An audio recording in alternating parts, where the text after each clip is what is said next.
നമസ്കാരം. Sabu Jacob jetty മുതലാളി കിറ്റക്സ് അയാൾ BJP-യിൽ ചേർന്ന് കഴിഞ്ഞപ്പോഴേക്കും BJP-യെ കുറിച്ചുള്ള അദ്ദേഹത്തിൻ്റെ വെർഷൻ പുരാണങ്ങൾ പുകഴ്ത്തൽ അത്രയേ ഉള്ളൂ. അത് തുടങ്ങി. അയാൾ പറയുന്നത് പഴയ കേരള സംസ്കാരത്തെ തിരിച്ചു കൊണ്ടുവരും. എന്തെങ്കിലും ഒരു എത്തിക്സും വാല്യൂസും കൂടി പറയണമല്ലോ. അത് വെറുതെ ചാടിയെന്ന് പറയില്ലേ.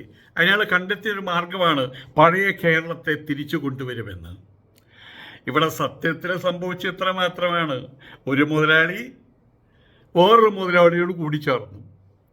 ഒരു മുതലാളി പാർട്ടിയുടെ നേതാവ് അയാളുണ്ടാക്കിയതാണല്ലോ അയാളുടെ 2020. ഇപ്പുറത്തുള്ള BJP അതിൻ്റെ നേതാവ് ഒരു ഒരു ഒരു ഒരു മുതലാളി തന്നെയാണ്. രണ്ട് മുതലാളിമാരും കൂടി ചേർന്നു. അങ്ങനെയാണ് വേണ്ടത്. അങ്ങനെയാവുമ്പോഴാണ് രണ്ട് കാളകളും ഒരേ വലിപ്പമുള്ള കാളകളാകണം. അല്ലാണ്ട് ഒരു കാള ചാവാരിക്കാളയും മറ്റത് നല്ല കാളയായി കഴിഞ്ഞാൽ വണ്ടി മുന്നോട്ട് പോകില്ലല്ലോ. അപ്പം ഇത് നന്നായി ചേരേണ്ടത് ചേർന്നു എന്നർത്ഥം.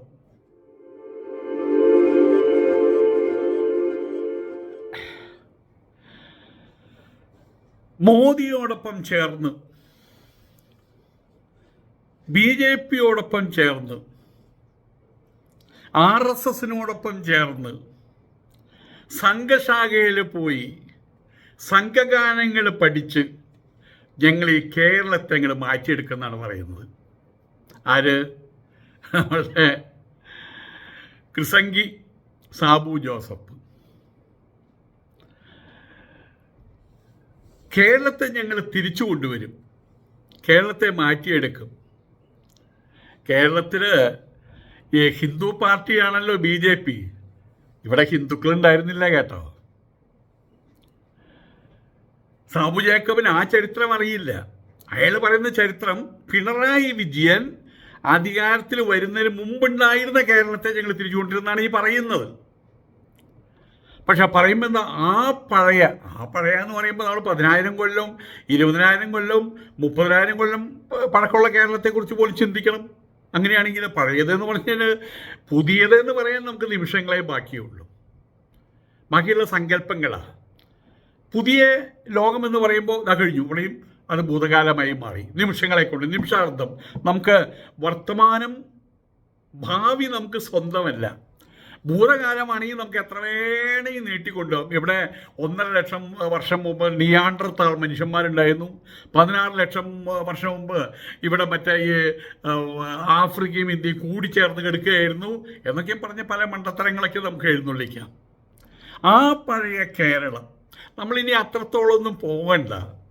ഇവിടുത്തെ പഴയ കേരളം എൻ്റെ സുഹൃത്തെ തൊട്ടുകൂടായ്മയുടെയും തീണ്ടിക്കൂടായ്മയുടെയും കേരളമാണ് ഇവിടുത്തെ കേരളം. അവിടേക്കാണോ നിങ്ങൾ തിരിച്ചു കൊണ്ടുപോകാൻ പോകുന്നത്? ഒരു കാലഘട്ടത്തിൽ മനുഷ്യരെ രണ്ടായിട്ടാണ് തിരിച്ചിരുന്നത്. ചാതുർവർണ്ണയല്ല കേട്ടോ. ബ്രാഹ്മണ ക്ഷത്രിയ വൈശ്യ ശൂദ്രാദികളും അത് കഴിഞ്ഞാൽ പിന്നെ വേദവാഹ്യരും അതല്ല. മനുഷ്യന്മാരും മൃഗങ്ങളും. മനുഷ്യന്മാരുടെ അകത്ത് 2 കാലുമ നടക്കുന്ന മനുഷ്യന്മാരും 2 കാലുമ നടക്കുന്ന മൃഗങ്ങളും. അങ്ങനെ ഒരു കാലഘട്ടം ഉണ്ടായിരുന്നു. ഇന്നലെ എന്നോണമര കാലഘട്ടം ഉണ്ടായിരുന്നു. ആ കാലഘട്ടത്തിലേക്ക് വീണ്ടും തിരിച്ചു കൊണ്ടുവരാൻ നിങ്ങൾ ഉദ്ദേശിക്കുന്നുണ്ടെങ്കിൽ തല്ല് വാങ്ങിച്ചു കെട്ടോട്ടെ. കാരണം ഇവിടെയുള്ള മറ്റേ ഈഴവ സമുദായത്തിൽപ്പെട്ട ആളുകൾക്ക് പുറത്തു കിടക്കാൻ പറ്റിയിരുന്നില്ല. അതിന് ആറാട്ടുപുഴ വേലായുധ പണിക്കരുള്ള സമയത്ത് മൂക്കുത്തി ധരിക്കാൻ പാടില്ല. ഞാനീ പറയുന്നത് 16,000 വർഷം മുമ്പത്തെ കഥയല്ല, 80, 90, 100 വർഷം മുമ്പത്തെ കഥയാണ് ഈ പറയുന്നത്. അവിടേക്കാണ് തിരിച്ചു കൊണ്ടുവരാൻ പോകുന്നത്. വെള്ളാപ്പള്ളി തടസ്സം കേൾക്കണ്ട, SNDP-കാർ കേൾക്കണ്ട. വഴിയിലിറങ്ങി നടക്കാൻ പാടുണ്ടായിരുന്നില്ല ഈഴവ സമുദായത്തിൽപ്പെട്ട ആളുകൾക്ക്. സ്വർണ്ണമാല ധരിക്കാൻ പാടുണ്ടായിരുന്നില്ല. മുല പുറത്ത് കാണിച്ചു വേണമെങ്കിൽ നടക്കാൻ വേണ്ടി മുലക്കരം കൊടുക്കണമായിരുന്നു, തലക്കരം കൊടുക്കണമായിരുന്നു. ഈ കാണുന്ന അമ്പലങ്ങളുടെ പുറത്തുള്ള പ്രാകാരത്തിൻ്റെ പുറത്തുള്ള വഴിയിൽ കൂടെ പോലും നടക്കാൻ പാടുണ്ടായിരുന്നില്ല. നായന്മാർക്ക് വിളക്കുമാടം വരെ ചെല്ലാം, അതിൻ്റെ അപ്പുറത്ത് പറ്റില്ല. പിന്നെ നായന്മാർക്ക് ചെല്ലാം നേരെ ഇരുട്ടിക്കഴിഞ്ഞാൽ. അപ്പോൾ പിന്നെ എവിടെയും കൊണ്ട് കയറാം, എവിടെയും കൊണ്ട് കയറ്റാം. അത് വേറെ കേസ്. സംബന്ധമാന്തവത്തിൻ്റെ കഥകൾ. അത് അതിൻ്റെ ചെളിക്കുണ്ടിയിൽ ആ വർഗം ഇതുവരെ കയറി വന്നിട്ടില്ല. അപ്പോൾ ആ പഴയ തൊട്ടുകൂടായ്മയും തീണ്ടലും അതാണോ നിങ്ങൾ തിരിച്ചു കൊണ്ടുവരാൻ ഉദ്ദേശിക്കുന്നത്? ഇവിടെ പണ്ടൊക്കെ ഈ മൃഗങ്ങൾ താമസിക്കുന്ന പോലെ ഇവിടെ മറയൂരയ്ക്കും പോകുന്ന സമയത്ത് അവിടെ മുനിയറകളുണ്ട്. അപ്പോൾ അവർ പറയും പഴയ കാലഘട്ടത്തിലുള്ള വിശ്വാമിത്രനും വസിഷ്ഠനും മുനിമാർ താമസിച്ചിരുന്ന സ്ഥലം അതൊന്നുമല്ല. അവിടെ നിറച്ച ആനകളുണ്ടായിരുന്നു, പുലി ഉണ്ടായിരുന്നു, കടുവ ഉണ്ടായിരുന്നു. ആ കാലഘട്ടത്തിൽ അവരെന്ത് ചെയ്യും? ഒരു കുഴി കുത്തിയിട്ട് വലിയ കല്ലുകൾ ഇപ്പുറത്ത് വെച്ച് അപ്പുറത്തും വെച്ച് രാത്രി ആകുമ്പോൾ വലിയ കല്ല് മേലെയും വെച്ച് കിടന്നുറങ്ങും. അപ്പോൾ അവങ്ങൾ അതിനെ മുനിയറ എന്ന് പറഞ്ഞിരുന്നു. അതിന് കിടന്നുറങ്ങാനുള്ള വലിപ്പം പോലും ഇല്ല. പഴയ തല പുറത്ത് കണ്ടില്ല, തല കടിച്ചുകൊണ്ട് കൊണ്ടുപോകും. അങ്ങനെ പൊത്തിനകത്ത് ജീവിച്ചിരുന്ന ഒരു മനുഷ്യ സമൂഹം അവിടെയുണ്ട്. അവർക്ക് പുറത്തു വരാൻ പറ്റിയിരുന്നില്ല, അവർക്ക് ഭാഷകൾ ഉണ്ടായിരുന്നില്ല, അവർക്ക് അവരുടേതായിട്ടുള്ള മറ്റേ ആഹാര രീതികൾ ഉണ്ടായിരുന്നില്ല. ഇന്നിപ്പോൾ അവർക്ക് ഓമനപ്പേരുണ്ട്, ദളിത് എന്ന് ഓമനപ്പേരുണ്ട്. അവര് അന്നത്തെ കാലത്തെ വിദ്യാഭ്യാസം ഉണ്ടായിരുന്നുടോ സാബു. അന്നത്തെ കാലത്തെ വിദ്യാഭ്യാസം ഉണ്ടായിരുന്നു. ആ വിദ്യാഭ്യാസം എന്തായിരുന്നു? വേദവിദ്യാഭ്യാസമായിരുന്നു, വേദപഠനമായിരുന്നു അന്നുണ്ടായിരുന്നത്. അന്ന് വേദപഠനം അവർക്ക് നിഷേധിച്ചു എന്ന് മാത്രമല്ല, വേദം പഠിക്കുന്ന അറിയാണ്ട് കേട്ടുപോയി കഴിഞ്ഞാൽ അവരുടെ ചെവിക്കകത്ത് ഇയർ ഡ്രോപ്സ് ആണ്. ഇത് ചെവിക്കകത്ത് കിരീടുന്ന വരുമ്പോൾ ഒഴിക്കാനുള്ളതാണ് കേട്ടോ ഈ ഇയർ ഡ്രോപ്സ്. അന്ന് ഒഴിച്ചിരുന്ന എന്താ അറിയോ? ഈയം ഒരിക്കലാണ് ചെയ്തത്. പിന്നെ അവനൊന്നും കേൾക്കാൻ പറ്റില്ല. ഇതൊക്കെ നടന്ന കാര്യങ്ങളാണ്. എപ്പോഴെങ്കിലും അവൻ വേദം ഉച്ചരിച്ചു കഴിഞ്ഞാൽ നാവ് വെട്ടിക്കളയും. എന്തിനാണ്? ശ്രീനാരായണ ഗുരുവിൻ്റെ കാലഘട്ടത്തിൽ പോലും ആ മനുഷ്യൻ ഇത്തിരി വെളുത്തവനായിരുന്നു, അസാമാന്യ സുന്ദരനായിരുന്നു എന്നാണ് പറയുന്നത്. ഈ ശ്രീനാരായണ ഗുരുദേവനെ കുറിച്ച് ആരത് പറഞ്ഞേ? ചെമ്പഴന്തിയിൽ പണ്ട് 120 കഥയുണ്ടായിരുന്നു. 120 കഥ. ആ 120 കഥ ഞാൻ കാണുന്നത് ഏകദേശം ഒരു 40 വർഷങ്ങൾക്ക് മുൻപാണ്. അന്ന് അവിടെ ഉണ്ടായിരുന്ന 120 എന്ന് പറഞ്ഞ ആളുടെ അച്ഛൻ അദ്ദേഹത്തിൻ്റെ കുട്ടിക്കാലത്ത് ശ്രീനാരായണ ഗുരുദേവനെ കണ്ടിട്ടുണ്ട്. അപ്പം അങ്ങനെ പറഞ്ഞ വിവരം ഇങ്ങനെ എന്നോട് പറയണ്ടായി. ഞാൻ ഇത്രയും കാലം മുമ്പ് അവിടെ പോയ സമയത്ത് അന്ന് 7 സമുദായത്തിൽപ്പെട്ട ആളാണെങ്കിലും ഒരു ശുദ്ധ ബ്രാഹ്മണൻ്റെ അന്ന് അങ്ങനെയാണല്ലോ, വെളുത്തത് മുഴുവൻ ശുദ്ധ ബ്രാഹ്മണൻ, അതുപോലെയായിരുന്നു ശ്രീനാരായണ ഗുരുദേവൻ ഉണ്ടായിരുന്നത്. പിന്നെ അദ്ദേഹം എങ്ങനെയൊക്കെയോ ഒരുപാട് പഠനങ്ങൾ അദ്ദേഹം നടത്തി. ആ കാലത്തിലൊന്നും പറ്റില്ല. ആയതുകൊണ്ട് തന്നെ അദ്ദേഹത്തിന് അടുത്ത് പോകുന്ന സമയത്ത് വളരെയധികം സോഫിസ്റ്റിക്കേറ്റഡ് ആയിട്ട് മനോഹരമായിട്ട് കാര്യങ്ങൾ സംസാരിക്കാനുള്ള ശേഷിയുള്ളതുകൊണ്ടാണ് ശ്രീനാരായണ ഗുരുദേവൻ്റെ കഴുത്ത് കട്ടിയായിരുന്നത് അന്നത്തെ ആളുകൾ, അല്ലെങ്കിൽ തലയിലടിച്ച് കൊലപ്പെടുത്താതിരുന്നത്. എന്നിട്ടും ശിവലിംഗ പ്രതിഷ്ഠ നടത്തിയ പറഞ്ഞു ആരാണ്ടോ എന്ന് വെച്ച് വന്നതാണ്. അപ്പോൾ ഞാൻ മറ്റേ ആ സവർണന്മാരെ പറഞ്ഞു സാറേ എന്ന് വേറെന്താ വിളിച്ചതെന്നറിയില്ല, ഇതൊരു ഈഴവ ശിവനാണേ എന്ന് പറഞ്ഞ് ഒഴിഞ്ഞു മാറുകയും ചെയ്തത്. അതേ സമയത്ത് ആറാട്ടുപുഴ വേലായുധ പണിക്കലുള്ള ആളുകൾ ഞങ്ങൾക്കിത് ചെയ്ത് നിങ്ങളാരാ ചോദിക്കാമെന്ന് പറഞ്ഞു കഴിഞ്ഞാൽ കൊല്ലും. ആറാട്ടുപുഴ വേലായുധ പണിക്കരെ കത്തി കൊണ്ട് കുത്തിയാ കൊന്നത്. മാറത്തിരിക്കുന്ന കത്തിയെടുത്തിട്ട് മറ്റവനെ കുത്തി, എന്നിട്ടാണ് വേലായുധ പണിക്കർ മരിക്കുന്നത്.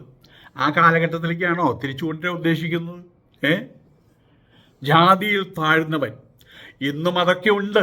അമ്പലത്തിനകത്ത് ശ്രീകോവിലിനകത്ത് കയറ്റില്ലോ. ശ്രീകോവിലിനകത്ത് ആരാ കയറ്റുക? കള്ളന്മാര്, കൊള്ളക്കാര്, പെണ്ണുപിടുത്തക്കാര്, ഇവരൊക്കെയാണല്ലോ അമ്പലത്തിനകത്ത് കയറ്റുന്നത്. പിന്നെ അമ്പലത്തിൻ്റെ പൈസ മുഴുവൻ ചെലവഴിച്ച് പൊടിപ്പിക്കുന്നത് അത് ഞാൻ കൂട്ടത്തിൽ പറയുകയാണ്. ആന, വെടി, മിമിക്രി, നാടകം, മ്യൂഫറി ഇതൊക്കെ അവിടെ നടത്താം. പട്ടിക്കും പൂച്ചയ്ക്കും കയറാം.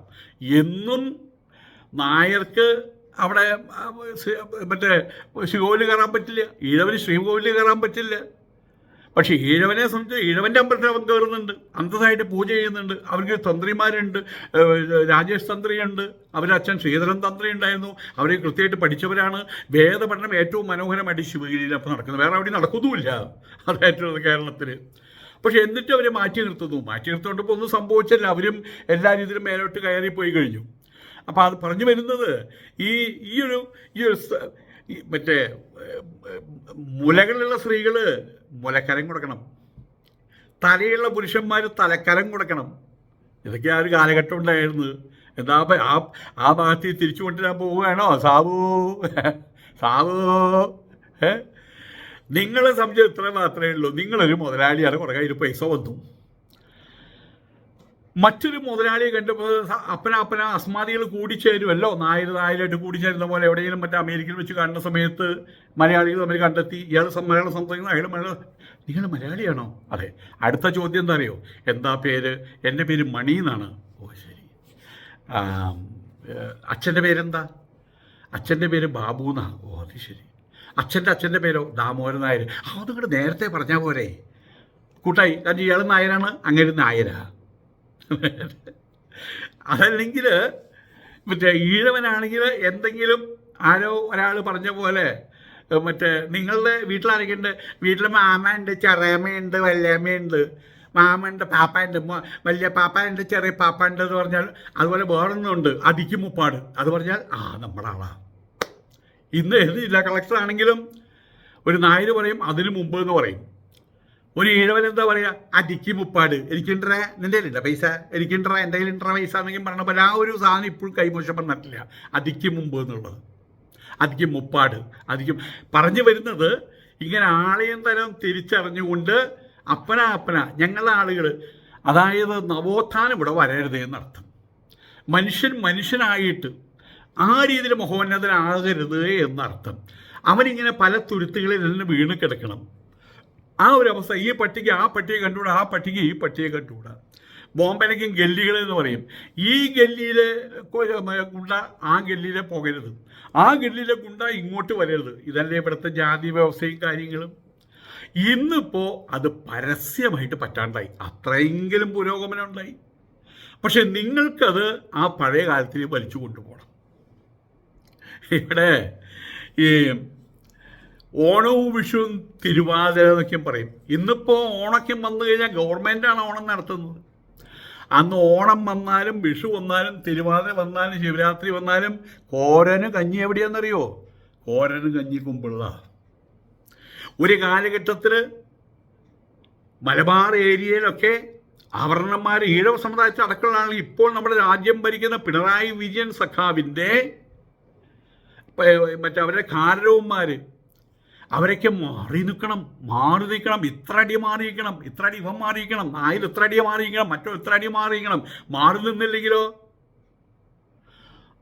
അത്ര അടി മാറി നിൽക്കാത്തവന് ഇത്ര അടി മാറി നിൽക്കാത്തവന് അത്ര അടി. നീട്ടും പുറത്ത് പുളിവാറുകൊണ്ട് അടി. അന്നൊക്കെ നിലം മുഴുന്ന സമയത്ത് തൻ്റെ കയ്യിലുള്ള വടി കൊണ്ട് തൻ്റെ കാളയുടെ മേലെ നടക്ക് കാളയിൽ നിന്ന് അടിച്ചു കഴിഞ്ഞാൽ അതെങ്ങനെ തമ്പുരാൻ അറിഞ്ഞു കഴിഞ്ഞാൽ ആ കാളകളെ മാറ്റിയിട്ട് ആ മുഖം അവൻ്റെ തലയിൽ വെച്ച് കൊടുക്കും. അവൻ്റെ മകളുടെയോ അല്ല അവൻ്റെ മകൻ്റെയോ ഭാര്യയുടെ തലയിൽ വെച്ച് കൊടുക്കും. എന്നിട്ട് ഉഴടാന്ന് പറയും. എന്നിട്ട് അവനെ അടിക്കും. ആ കാലഘട്ടം ഉണ്ടായിരുന്നു. ഇതേം കഴിഞ്ഞ് പച്ചവെള്ളം പോലും കിട്ടില്ല. അത് കഴിഞ്ഞൊരു 1 മണി 2 മണി ആവുന്ന സമയത്ത് അവിടെ ഈ വരമ്പത്ത് തന്നെ അവർ കൈകൊണ്ട് അല്ലെങ്കിൽ ചിരട്ട കൊണ്ട് ഒരു കുഴി ഉണ്ടാക്കും. ആ കുഴിയിൽ ഒരു ഇള വെച്ചിട്ട് അവിടെ കാത്തിരിക്കണം. ഇങ്ങനെ മാറി കാത്തിരിക്കണം. അതിനുകൊണ്ട് കുറച്ച് എന്തെങ്കിലും പഴങ്കഞ്ഞോ എന്തെങ്കിലും കൊണ്ട് വിളമ്പും. എന്നിട്ട് ഇവർ മാറിപ്പോയിട്ട് വേണം അവനെ വന്നത് കഴിക്കാൻ വേണ്ടിയിട്ട്. ആ ഒരു കാലഘട്ടം ഉണ്ടായിരുന്നു. ആ കാലഘട്ടത്തിൽ നീ പറയുന്ന സാബു ജേക്കബ് എന്ന് പറഞ്ഞ ക്രിസ്ത്യാനിക്ക് പോലും വഴി നടക്കാൻ പറ്റുമായിരുന്നില്ല. ആ ഒരു കാലഘട്ടത്തിൽ അവൻ പോലും മതകൃതനാ. എൻ്റെ തന്നെ മുത്തച്ഛൻ അവിടെ ഉണ്ടായിരുന്ന മുസ്ലിങ്ങളെ ജോനോനെ എന്നാ വിളിക്കുക. അവിടെ ഉണ്ടായിരുന്ന മറ്റേ ഈ എന്തായാലും പറയുക ക്രിസ്ത്യാനികളെ അവിടെയുള്ള 5 വയസ്സുള്ള 10 വയസ്സുള്ള 15 വയസ്സുള്ള ആൾക്കാർ പോലും അവിടെ 10 60 വയസ്സുള്ള അറപ്പായി ഓടിക്കുക. റപ്പായി എന്നാ വിളിക്കുക. എടാന്നാ വിളിക്കുക. അവൻ്റെ അമ്മയേക്കാൾ പ്രായമുള്ള സ്ത്രീകളെ ഇടയും അറിയും കുട്ടി ഇതിനോട് അങ്ങോട്ട് എൻ്റെ മുത്തച്ഛൻ ചെല്ലാൻ പറഞ്ഞു എന്നാണ് പറയുക. കാരണം അവർക്ക് ആ സ്ഥാനേ ഉണ്ടായിരുന്നുള്ളൂ. എന്താ അവിടേക്ക് പോകണോ? സാബു ജേക്കബേ അവിടേക്ക് പോകണോ? നിന്നെ കാണും വിടാ സാബുവോ എന്ന് 10 വയസ്സുകാരൻ കുട്ടി വിളിക്കുന്ന സാഹചര്യത്തിലേക്ക് എത്തിച്ചേർക്കണോ? ഏതായാലും മറ്റേ മനുഷ്യനെ അടിമകളാക്കിയിരുന്നൊരു കാലഘട്ടം. നമ്മൾ പറയും അടിമ വ്യവസായം അമേരിക്കയിൽ. ഇവിടെ അതൊക്കെ തന്നെയായിരുന്നു സ്ഥിതി. മൃഗങ്ങളുടെ പോലും സ്റ്റാറ്റസ് കിട്ടാത്ത ഒരു കൂട്ടം ആൾക്കാർ. ഇവിടെ നമ്മൾ മനസ്സിലാക്കേണ്ട കാര്യം ഗുരുവായൂർ കയറാൻ പറ്റുമായിരുന്നില്ല. അന്ന് കേളപ്പ ഈ മഹാത്മാഗാന്ധി വന്നിട്ടാ പറയുന്നത്, നിങ്ങൾ നിർത്ത്, നിങ്ങൾ ചാവാൻ നിൽക്കരുത്, കാലം മാറി വരും, അതുവരയ്ക്കൊന്ന് വെയിറ്റ് ചെയ്യാൻ പറഞ്ഞ് മഹാത്മാഗാന്ധി പറഞ്ഞുകൊണ്ടാണ് കേളപ്പൻ അവിടെ ഒഴിഞ്ഞു പോയത്. അതുപോലെ തന്നെ AKG സഖാവ്, അന്ന് AKG കോൺഗ്രസ്സുകാരനാണ്, പിന്നീട് സഖാവായി മാറി. അതുപോലെ കൃഷ്ണപിള്ള സഖാവ്, അവരൊക്കെ അടി വാങ്ങിച്ചവരാണ് അവിടെ. സവർണന്മാരാണ് തല്ലുന്നത്. ഈ സവർണന്മാർക്ക് വരെ ഇവിടെ വരെ കാണാൻ പറ്റില്ല, അതിൻ്റെ അപ്പുറത്തേക്ക് കാണാൻ പറ്റില്ല. അവർ പോലും അവിടെയുള്ള പൂണൂൽ പാർട്ടികൾ കഴുകി കൊടുക്കാൻ നിന്ന ആളുകൾ, നക്കി നായന്മാർ ഇവരെ തല്ലി. AKG മൂക്കൂത്തി വീണ് ബോധം കെട്ടിട്ടുണ്ട്, കൃഷ്ണപിള്ള സഖാവിനെ തല്ലിയിട്ടുണ്ട്. ഇന്നിപ്പോൾ ക്ഷണിക്കാണ്, വരുവിൻ നടതുറപ്പ് മഹോത്സവം. അതുപോലെ തന്നെ ശബരിമലയിൽ മറ്റേ ജാതിമത ഭേദമന്യേ എല്ലാവരും മാടി വിളിക്കുകയാണ് വരുമെന്ന് പറഞ്ഞ അഡ്വർടൈസ്മെൻറ്റുകളാണ്. ഉത്സവം ഇന്ന ദിവസമാണ്, തീയാട്ട് ഇന്ന ദിവസമാണ്, അല്ലെങ്കിൽ തിറ ഇന്ന ദിവസമാണ്, എല്ലാവരും വരുമെന്ന് വിളിക്കേണ്ട ഗതികേട് വന്നു. മനുഷ്യന്മാർക്ക് താല്പര്യമില്ലാണ്ടായി. വാസ്തവത്തിൽ പുതിയ പിള്ളേർ ജൻസി, അവരെ സംബന്ധിച്ചത് അവർ അമ്പലത്തിൽ പോകുന്നത് എന്തിനു വേണ്ടിയിട്ടാണ്? എവിടേക്കും പോകാനില്ല, 4 സിനിമാ തിയേറ്ററിൻ്റെ എല്ലാ സിനിമയും കണ്ടു കഴിഞ്ഞു. അപ്പോൾ അവരും കൂടി നമ്മളിനി എവിടേക്കാണ്, ഇന്നിപ്പോൾ സൺഡേ ആണല്ലോ, എവിടേക്കാണ് പോകാം, നമുക്ക് കാര്യം നമുക്ക് ഗുരുവായൂർക്കാണ്ട് വിട്ടാലോ. അവിടെ പോയിട്ട് നല്ല റൂമിൽ ലോഡ്ജ് എടുത്ത് അവിടെ ചുറ്റി നടന്നു. എവിടെയോ ഡെസ്റ്റിനേഷൻ കാണണ്ടേ? അപ്പം ജനങ്ങളൊക്കെ ഇന്ന് അകലാൻ തുടങ്ങി എന്നർത്ഥം. ഇവിടെ കേരളത്തിൽ ഇന്നും നമ്മൾ മനസ്സിലാക്കേണ്ട ഒരു കാര്യമുണ്ട്. ഇന്നും കേരളത്തിലെ ഹോസ്പിറ്റലുകളിൽ പോയി നോക്കൂ. എന്തിനേറെ വഴിയിൽ കൂടെ സഞ്ചരിക്കുന്ന സമയത്ത് ഒരു സ്ത്രീ, പുരുഷനെന്ന് പറഞ്ഞാൽ അവന് മറ്റെന്തായാലും പറയാം, ഇതങ്ങടെ മറ്റേ ഇതുണ്ടല്ലോ, ഇത് എവിടെ നിന്ന് പൈപ്പ് ഇങ്ങനെ പിടിക്കാം അങ്ങോട്ട് പോട്ടെ, അങ്ങടായി അല്ലെ ഇങ്ങോട്ട് പോട്ടെ, ഞാൻ നിങ്ങൾ നീട്ടി പിടിച്ചാൽ മതിയല്ലോ അവൻ അങ്ങനെ ഗുണമുണ്ട്. സ്ത്രീകൾ എന്ത് ചെയ്യും? തൃശ്ശൂരിൽ നിന്ന് തിരുവനന്തപുരത്ത് ഒരു ഉദാഹരണം പറയാം. തൃശ്ശൂരിൽ നിന്ന് തിരുവനന്തപുരത്തേക്ക് പോകുന്ന സമയത്ത് കോട്ടയത്ത് വെച്ചിട്ട് മൂത്രം മുട്ടിക്കഴിഞ്ഞാൽ ഒരു സ്ത്രീ എന്ത് ചെയ്യും? അവരുടെ സാരിയും മറ്റുള്ള കാര്യങ്ങളും അഴിക്കാൻ പറ്റില്ലല്ലോ. അത് പൊക്കിപ്പിടിച്ചിട്ട് അതിനകത്ത് കയറുമ്പോൾ ഇത് സാരിയെ കൈകൊണ്ട് പൊക്കിപ്പിടിക്കുന്ന സമയത്ത് അവർക്ക് അവിടെ ഇരിക്കാൻ പറ്റൂ? ഏതെങ്കിലും കാരണവശാൽ ഒന്ന് കാല് തെറ്റിക്കഴിഞ്ഞാൽ കഴിഞ്ഞു. പിന്നെ ഗംഗയിൽ പോയിട്ട് കുളിക്കേണ്ട ഗതികേട് വരും. അതുപോലെ അവിടുത്തെ കക്കൂസുകളും കാര്യങ്ങളും കിടക്കുന്നത്. ആശുപത്രിയിൽ കയറി കഴിഞ്ഞാൽ അവിടുത്തെ രോഗം ആശുപത്രിയിൽ കയറി നല്ലൊരു ഹൈ സ്കെയിൽ കുറച്ചൊക്കെ വന്നിട്ടുണ്ട്. യൂസഫലി സാഹിബിൻ്റെയൊക്കെയും കുറച്ച് ആശുപത്രിയിൽ ഇപ്പോൾ വന്നിട്ടുണ്ട്. ഞാൻ എൻ്റെ കുട്ടിക്കാലത്ത് അവിടെ പഠിക്കാൻ വരുന്ന കുട്ടികൾ, അപ്പോൾ ഞാൻ എൻ്റെ കുട്ടിക്കാലം എന്ന് പറയുമ്പോൾ 50, 55, 60 വർഷങ്ങളുടെ മുമ്പത്തെ എത്രയാണ് പറയുന്നത്, 60, 62 വർഷം മുമ്പത്തെ എത്ര പറയുന്നത്. അന്ന് അവിടെ വരുന്ന കുട്ടികളുണ്ട്, ചാത്തുണ്ണി, പൊന്നപ്പൻ, കൊക്ക് എന്നൊക്കെ കുറ്റപ്പേരൊക്കെ പറഞ്ഞ കുറേ കുട്ടികളുണ്ട്, ഗംഗാധരൻ, ഇവരൊക്കെ ഉണ്ടല്ലോ. ഒറ്റ ട്രൗസറാണ് 1 വർഷം 2 വർഷം, നിങ്ങൾ വേണേൽ വിശ്വസിക്കാൻ മതി. അതും കഴിഞ്ഞിട്ട് പിന്നെ അവിടെ ടീച്ചർമാർ, മറിയാമ്മ ടീച്ചർ, നിർമ്മല ടീച്ചർ, അതുപോലെ തന്നെ ലില്ലി ടീച്ചർ, പോൾ മാഷ്, ഗംഗാരം മാഷൊക്കെയും എന്ന് പറയുമോ, തൻ്റെ വീട്ടിൽ ഒരു പഴയ ട്രൗസറിനെ കൊണ്ടുപോകണോ, പഴയ ട്രൗസർ കൊണ്ടുവന്ന് ഈ കുട്ടികൾക്ക് സപ്ലൈ ചെയ്തിട്ടുണ്ട്. എന്നിട്ട് ചിലവരെന്ത് ചെയ്യും, കൊളസ അവൻ ഇത്രയും ഉണ്ടാവുള്ളൂ, ഇത്രയും വലിയ ഷർട്ട് ഇട്ടില്ല, അവൻ്റെ സ്ഥിതി എന്താ, എന്നിട്ട് അവരെന്ത് ചെയ്യും, ചരടുകൊണ്ട് കെട്ടും. മുൻഭാഗത്ത് ബട്ടൺസ് ഉണ്ടാവില്ല. അപ്പോൾ നമ്മൾ വേണ്ട പോസ്റ്റ് ഓഫീസ് അടക്കളയേക്കാന്ന് പറയും. അത് തുറന്നു കെടുക്കുകയായിരിക്കും. അവന് ചെവിട്ടിൽ കൂടെ നാറ്റം വമിക്കുന്ന ചെലം ഒഴുകും. ഈ 2 ഭാഗവും പൊട്ടിപ്പിളർന്ന് ബെറി അസുഖമായിട്ട് ആഹാരമില്ല, വൈറ്റമിനില്ല, ആഹാരമില്ല, പുല്ലും മൈക്കോളും തിന്ന് ജീവിക്കുന്ന ആ ഗതികേട്.